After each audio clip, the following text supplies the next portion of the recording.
ছাত্রলীগের সভাপতি সাহেব, আপনি দেশটাকে কি মনে করছেন? দিল্লি মনে করছেন নাকি?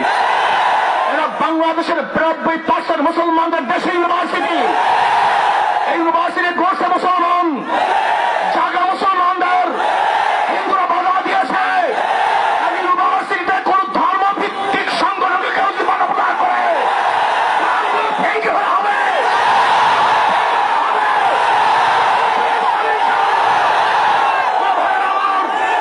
আজকে ধর্ষণ বিরোধী আন্দোলন চলতেছে।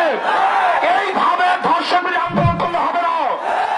আমরা সবাই আমাদের সবাইকে মাঠে নামতে হবে, আন্দোলন করতে হবে, করতে হবে। এটাকে ভারত মনে করছেন নাকি? এটা নওয়াব সলিমুল্লাহ ইউনিভার্সিটি।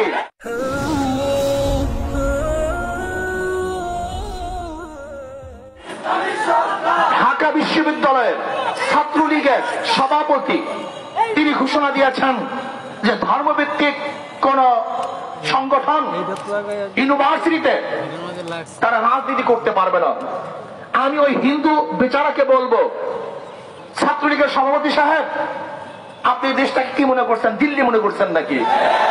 এটাকে ভারত মনে করছেন নাকি? এটা নওয়াব সলিমুল্লাহ ইউনিভার্সিটি। এরা বাংলাদেশের 92% মুসলমানদের দেশে ইউনিভার্সিটি। এই ইউনিভার্সিটি গড়ছে মুসলমান, জায়গা মুসলমানদের। হিন্দুরা বাধা দিয়েছে। ইউনিভার্সিটিতে কোন ধর্মভিত্তিক সংগঠনকে কেউ যদি বাধা প্রদান করে ভেঙে ফেলা হবে।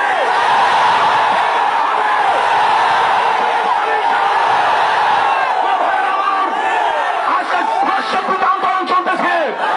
এইভাবে ধর্ষণ বিরোধী আন্দোলন করলে হবে না। আমরা সবাই আমাদের সবাইকে মাঠে নামতে হবে, আন্দোলন করতে হবে, করতে হবে। বাংলাদেশকে অবরোধ করতে হবে।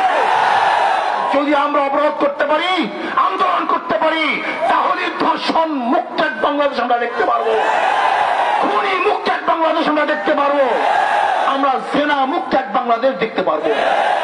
আজকে ধর্ষণের বিরুদ্ধে আন্দোলন চলবে, কিন্তু জেনা বেবিচার চলবে, তাও হতে পারে না।